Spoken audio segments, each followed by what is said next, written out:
Okay, అందరికీ నమస్కారం. ఈరోజు వకుళమాత కిచెన్ ఇక్కడ ప్రారంభించడం చాలా సంతోషం. 1,25,000 వరకు ఏది కావాలన్నా తయారు చేసే అవకాశం ఉంటుంది. ఒక అర్ధ గంటలోనే ఒక్కొక్క ఐటెంను బట్టి తయారవుతాయి. ఒక హాఫ్ అన్ అవర్లో ఒక 18,000 మందికి ఒక ఐటెంని సరఫరా చేసే అవకాశాలు వస్తాయి. దీనివల్ల ఇప్పటికీ 3 కిచెన్లు వచ్చాయి.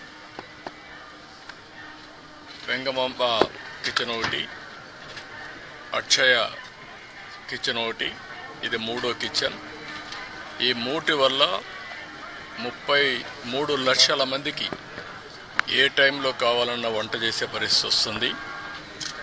అదే సమయంలో ఏది కావాలన్నా ఒక 30 నిమిషాల నుంచి మ్యాక్సిమం 30 నిమిషాల నుంచి సాంబార్ రైస్ అయితే 1 గంట 45 నిమిషాల వరకు అవుతుంది. దీనివల్ల క్వాలిటీ బాగా పెరిగే అవకాశం ఉంటుంది. ఎప్పుడు కూడా వెంకటేశ్వర స్వామి దగ్గరికి వచ్చిన వారు ప్రసాదాన్ని కానీ అన్నాన్ని కానీ ప్రసాదంగానే భావిస్తారు. అలాంటి భక్తులకి మెరుగైన సేవలు అందించడానికి ఇక్కడ కిచెన్స్ అన్ని పనిచేస్తాయి. అదే సమయంలో ఎక్కడ కూడా నాణ్యతలో ఎక్కడ రాజీ పడం, ఎక్కడైతే ముడి సరుకులు కావాల్సినటువంటి మనం ప్రొక్యూర్మెంట్ నుంచి అన్ని జాగ్రత్తలు తీసుకుంటున్నాం. ల్యాబొరేటరీస్ అన్నీ పెడతాం. ఆ ల్యాబొరేటరీస్లో అన్ని టెస్ట్ అవుతాయి, అన్ని రికార్డ్ చేసుకుంటారు. అదే సమయంలో ఇక్కడ ప్రాసెస్ కూడా one of the best recipe. Venkateswara Swamy దగ్గరుండే లడ్డు ప్రపంచంలో ఎక్కడ కూడా ఎవరు కూడా రిప్లికేట్ చేయలేకపోయారు, తయారు చేయలేకపోయారు. దానికంటూ ఒక పేటెంట్ కూడా ఉంది. చాలామంది ప్రయత్నం చేసి కూడా ఫెయిల్ అయ్యారు. అలాంటి పవిత్రమైన లడ్డుని కానీ, ఇక్కడుండే జిలేబీ కానీ, ఇక్కడుండే మైసూర్ పాక్ కానీ దానికి ఒక ప్రత్యేకత ఉంది. వడకు కూడా ఒక ప్రత్యేకత ఉంది. అలాంటి మళ్ళీ ఇవన్నీ కూడా టోటల్గా ప్రక్షాళన చేసి రాబోయే రోజుల్లో ఫీడ్బ్యాక్ కూడా తీసుకుంటాం. ఈరోజు మీరు చూస్తే ఉదయం ఒక అర్ధ గంట నేను కూడా సమీక్ష చేశాను. నా సమీక్షలో ఒకప్పుడు ఏవైతే పగడ్బందీగా చేయడానికి మొత్తం గ్రీన్ కవర్ అయితే ఇప్పుడు 72%కి వచ్చాం. డీప్ ఏదైతే ఫారెస్ట్ ఉందో దీన్ని 72%కి వచ్చాం. దాన్ని 90% తీసుకుపోయే అవకాశం ఉంది. బయోడైవర్సిటీ కూడా ఫోకస్ చేయమన్నాను. అదే సమయంలో ఇక్కడ వాటర్ కన్జర్వేషన్ కూడా లాజికల్గా తీసుకుపోవాల్సిన అవసరం ఉంది. ఒకప్పుడు మెడిసినల్ ప్లాంట్స్ కూడా తీసుకొచ్చి పెట్టాం. ఇవన్నీ కూడా ఎందుకంటే ఒక పక్క బయోడైవర్సిటీ ఒకటి, రెండోది ప్రశాంతమైన వాతావరణాన్ని క్రియేట్ చేయడానికి అనుకూలమైన వాతావరణం చేయాలని చెప్పి ఉద్దేశంతో ముందుకు పోయాం. అది కూడా ఒకసారి మళ్ళా సమీక్ష చేశాను. రెండోది పరిశుభ్రత మీద కూడా ఎక్కువ శ్రద్ధ పెట్టమన్నాను. ఎక్కడెక్కడి నుంచో భక్తులు వస్తారు. భక్తులు వచ్చినప్పుడు వాళ్ళకు కావాల్సింది వెంకటేశ్వర స్వామి నామం తప్ప ఇంకొకటి మాట్లాడే పరిస్థితి లేకుండా వాళ్ళు అన్ని విధాలు ఒక ప్రశాంతమైనటువంటి ఒక దివ్య క్షేత్రంగా ఇది ఎప్పటికప్పుడు ఉండాల్సిన అవసరం ఉంది. సజెషన్స్ ఇచ్చాం. అదే మరి ఇక్కడ ఫుడ్ కూడా ఏదో ఫ్యాన్సీ ఫుడ్లే కాకుండా ఇక్కడుండే భక్తుల మనోభావాలకు అనుకూలంగా, ఇక్కడ మన సాంప్రదాయాలకు అనుకూలంగా ఉంటే చాలా బాగుంటుంది. అలాంటివి కూడా చేయమని చెప్పి ఆదేశాలు ఇచ్చాను. అదే మరి ఎండ్ టు ఎండ్ ఇవన్నీ కూడా ఒపీనియన్ కూడా తీసుకోవడం, భక్తుల మనోభావాల్ని గౌరవించడానికి ఏమేం చేయాలనో అవన్నీ చేస్తాం. ఇప్పుడు సేవకులు కొంతమంది ఉన్నారు, శ్రీవారి సేవకులు. వాళ్ళు కూడా ఎప్పుడో నేను ప్రవేశపెట్టాను. వాళ్ళు ఒక 15 లక్షల మంది అయ్యారు. వాళ్ళు కూడా ఒక స్పిరిచువాలిటీ సైడ్ ఎట్లా తీసుకెళ్ళాలి, వాళ్ళల్లో కూడా భక్తి భావం ఎట్లా పెంచాలి, ఇక్కడే కాకుండా నిజ జీవితంలో కూడా వెంకటేశ్వర స్వామి శ్రీవారి సేవకులు ఉన్నప్పుడు వాళ్ళ నిజ జీవితంలో కూడా దీన్ని ఆచరించాల్సిన అవసరం ఉంది. వాళ్ళకి కావాల్సిన ట్రైనింగ్ అవన్నీ ఇచ్చి వాళ్ళు కూడా కెపాసిటీ బిల్డింగ్ చేస్తాం. అదే మరి ఎక్కడికక్కడ సమాచారాన్ని కూడా తీసుకొని ఒక విధంగా చెప్పాలంటే మళ్ళీ వెంకటేశ్వర స్వామికి పూర్వ వైభవం వచ్చే విధంగా, అదే కాకుండా ఎప్పటికీ ఇది ఒక దివ్య క్షేత్రంగా పవిత్రమైన క్షేత్రంగా తయారు చేయడానికి ఏమేం చేయాలో అన్ని చర్యలు తీసుకోమని చెప్పి మేనేజ్మెంట్కి గవర్నమెంట్ తరఫున కూడా ఆదేశాలు ఇచ్చాం. అవన్నీ చేసేదానికి శ్రీకారం చుట్టారు. ఇంకొక పక్కన ఏదైతే ఈరోజు ఇక్కడ ఫుడ్ కూడా ఉందో ఎన్నిటి కూడా రాబోయే రోజులు అన్ని టెస్టులు ఉంటాయి. అదే మాదిరిగా అవసరమైతే ఇక్కడ నాలెడ్జ్, అబండెంట్ నాలెడ్జ్ ఉంది. అలాంటి నాలెడ్జ్ని ఎవరు కూడా రిప్లికేట్ చేయలేకపోయే పరిస్థితికి వచ్చారంటే ఇక్కడ వెంకటేశ్వర స్వామి మహిమ కూడా ఉంది. ఏది నడిపించినా వెంకటేశ్వర స్వామి నడిపిస్తాడు. మనం నిమిత్త మాత్రం ఆయన ఒకసారి తలుచుకొని ఆయన పేరుతో మనం ఏ పని చేపట్టినా అది ఆయనే సుజావుగా జరిపించే పరిస్థితి వస్తారు. అది నా ప్రగాఢమైన నమ్మకం, విశ్వాసం. అందుకే నేను నిద్రలేస్తే ఎప్పుడైనా సరే నాకు ఏ కష్టం వచ్చినా ఆయన ఒకసారి తలుచుకొని దానిపైన నిర్ణయం చేసుకుంటాను. ఆ నిర్ణయం ఎప్పుడు కూడా నేను తప్పు చేయకుండా ముందుకు పోయేదానికి ఉపయోగపడతా ఉంది. ఇక్కడుండే వాళ్ళు కూడా ప్రతి ఒక్కరూ ఇక్కడ పనిచేసే వాళ్ళు కానీ వచ్చే భక్తులు కానీ పవిత్రమైన భావంతో మీరు ఇక్కడ ఉండాల్సిన అవసరం ఉంది. మీరు పవిత్రంగా ఉండడమే కాకుండా దివ్య క్షేత్రాన్ని పవిత్ర క్షేత్రంగా శాశ్వతంగా ఉండాలంటే భక్తుల్లో ఆ భావన రావాలి, మేనేజ్మెంట్లో ఆ భావన రావాలి, శ్రీవారి సేవకుల్లో ఆ భావన రావాలి. అందరం కలిసి మళ్ళీ దీన్ని ప్రపంచంలో ఉండే హిందువుల మనోభావాలకి ప్రతిబింబం వెంకటేశ్వర స్వామి టెంపుల్. అందరూ కూడా ఇక్కడ ఏం జరిగినా కూడా ఆలోచిస్తూ ఉంటారు. ఇక్కడికి వచ్చినప్పుడు ఎక్స్పీరియన్స్ చేస్తారు. అలాంటి ఎక్స్పీరియన్స్ చేసే సమయంలో దీన్ని అందరం కూడా ఈ ఎకో సిస్టాన్ని ఎట్లా కాపాడడానికి పూర్తిగా సహకరించమని అందరికీ చెప్పాను. మార్నింగ్ కూడా కొన్ని ఆదేశాలు ఇచ్చాం. ఆదేశాలన్నీ పాటిస్తారని చెప్పి నేను ఆశిస్తున్నా. ఎప్పటికప్పుడు గవర్నమెంట్ ఓవరాల్ గైడెన్స్ ఇస్తాం.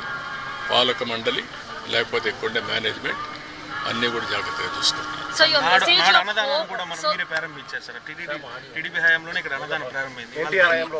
ఎన్టీఆర్ హయాంలో అన్నదానం ప్రారంభమైంది. ఈరోజు ప్రపంచంలోనే ఒక సెంటర్లో ఇంత పెద్ద ఎత్తున అన్నదానం చేయడం అనేది ఎక్కడా జరగదు. 3 లక్షల మందికి భోజనం పెట్టగలిగే సెంట్రల్ కిచెన్స్ 3 ఉన్నాయంటే ఎక్కడ ఇది ఉండదు. అలాంటిది ఒక ఆ రోజు ప్రారంభించినప్పుడు 2-3 వేలతోనే ప్రారంభించాం.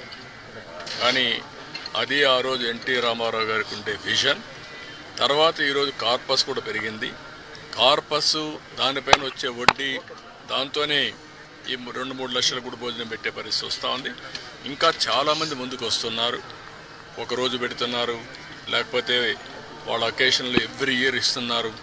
అనేక విధాలుగా భాగస్వాములు అవుతున్నారు. ఇది ఒక మంచి ఉదాత్తమైన కార్యక్రమం. నేనున్నప్పుడు ప్రాణదానం పెట్టాం. అది కూడా లాజికల్గా తీసుకుపోవాల్సిన అవసరం ఉంది. అన్నదానం, ప్రాణదానం ఈ 2 కూడా లాజికల్గా తీసుకెళ్ళి అన్ని విధాలా దీన్ని స్టిమ్యులేట్ చేస్తాం. So your message for all the festivals that are going to take place, your message of hope for the people? No, we are here to manage things on behalf of the God. I am appealing all devotees. Nobody can do any harm for our God. Ultimately, God is supreme. Management and also government are here to protect the purity and sanctity of Lord Balaji and Venkateswara Swami. That is our commitment, that is our dedication. We will do our best, and also day by day you are seeing the improvements. We will take to the logical conclusion with perfect management of things in the near future. Sir, గతంలోకి ఇప్పటికీ అన్నప్రసాదం, లడ్డూ ప్రసాదం తేడా ఉందని భక్తులు ఎట్లాంటి అభిప్రాయం వచ్చారు? చాలామంది సాటిస్ఫాక్షన్ చాలా హైగా ఉంది. వాళ్ళల్లో కూడా మనందరికంటే ప్రసాదం టేస్ట్ చేసేవాళ్ళు ఇదే తిరుమల ఈ కొండపైన అనేక సందర్భాల్లో అనేక ఆందోళన చేశారు. అది మంచి శుభసూచకం కాదు మనందరికీ. కానీ ఆనాటి పరిస్థితుల్లో అది పట్టించుకోలేదు. కానీ ఈరోజు నేను చెప్పేది ఏంటంటే ఎప్పటికప్పుడు భక్తుల యొక్క ఫీడ్బ్యాక్ కూడా తీసుకోమంటున్నాను. ఎంతమంది వస్తున్నారు, వాళ్ళ దగ్గర ఏ విధంగా తీసుకోగలుగుతాం రికార్డ్ చేయండి. మన ప్రవర్తన దగ్గర నుంచి శ్రీవారి సేవకులు చేసే మేనేజ్మెంట్, క్యూ మేనేజ్మెంట్ దగ్గర నుంచి కావాలని రష్ తోయడము, లేకుంటే హార్ష్గా మాట్లాడడం అవన్నీ కరెక్ట్ కాదు. భక్తిభావంతో వాళ్లకు ఎక్కడికక్కడ మేనేజ్ చేయాలి, భక్తిభావం ఉండాలి. వాళ్ళల్లో కూడా బాధ్యత మనం గురి చేసే పరిస్థితి రావాలి. అందుకని అవన్నీ చాలా డైరెక్షన్స్ ఇచ్చాం. మీరే చూస్తున్నారు, ఇక్కడ పరిశుభ్రతలో మార్పు వచ్చింది, ఆలోచన విధానంలో మార్పు వచ్చింది, ప్రసాదాల్లో మార్పు వచ్చింది, మేనేజ్మెంట్లో మార్పు వచ్చింది. భక్తులు కూడా హర్షాన్ని వ్యక్తం చేస్తున్నారు. ఎందుకంటే వాళ్ళందరికీ సంబంధించిన మనోభావాలు ఇక్కడ ప్రతి ఒక్కరూ వారి యొక్క ఒక భక్తి భావాన్ని ఇక్కడి నుంచి పొందుతూ ఒక స్ఫూర్తిదాయకమైన ప్రదేశం. ఈ స్ఫూర్తిదాయకమైన ప్రదేశం శాశ్వతంగా స్ఫూర్తిదాయకంగా ఉండాలని కోరుకుంటారు. అది కాపాడుతాం. సనాతన బోర్డు ఏర్పాటు చేయాలని అవన్నీ మాట్లాడదామా, రాజకీయాలు ఇక్కడ వద్దు. నేను క్లియర్గా చెప్పాను, వెంకటేశ్వర స్వామి యొక్క పవిత్రతని అండ్ ఆల్సో ప్యూరిటీని కాపాడడానికి ఏం చేయాలి అవన్నీ అవన్నీ పెడతాను. నాట్ ఓన్లీ లడ్డూకి ల్యాబే కాకుండా ఇంగ్రీడియంట్స్ అన్ని టెస్ట్ చేయడానికి, ప్రాసెస్ టెస్ట్ చేయడానికి, ఫైనల్గా అవుట్కమ్ టెస్ట్ చేయడానికి అవసరమైతే ఐఐటిని కూడా కన్సల్టెన్సీ తీసుకోమంటాను. తిరుపతి ఐఐటిని మేమే తీసుకొచ్చాం. గవర్నమెంట్ ఆఫ్ ఇండియా ఆ రోజు బైఫర్కేషన్లు ఇచ్చారు, ఇక్కడే ఉన్నారు. వాళ్ళ యొక్క సజెషన్ తీసుకుంటాం, ప్రాసెస్ ఎట్లుండాలి అవన్నీ కూడా తీసుకుంటాం. మన వాళ్ళ నాలెడ్జ్, వాళ్ళ ప్రొఫెషనల్ మేనేజ్మెంట్ రెండూ తీసుకొని ఇంత పెద్ద ఎత్తున డివోటీస్ వస్తున్నారు కాబట్టి భక్తి భావంతో పనిచేస్తాం. Tirumala is Laddu and Laddu Prasadam is Tirumala. For the devotees, there's faith and confidence to be restored back. All the steps that are being taken this Brahmotsavam, do you think this will entrust their confidence back in them? Yes, 100%. God is a powerful God. Nobody can do any harm to him. He will protect himself. And also he will, anybody does any harm, he is there to look after. So I am appealing all devotees on behalf of Balaji, on trust, not God, on trust. We will do our best for the service. We won't tolerate any impurity or you can name anything. We'll protect the sanctity and purity of Balaji. That is our commitment. That is our I am appealing all of you. You trust on us. We will commit for this. Thank you. Thank you.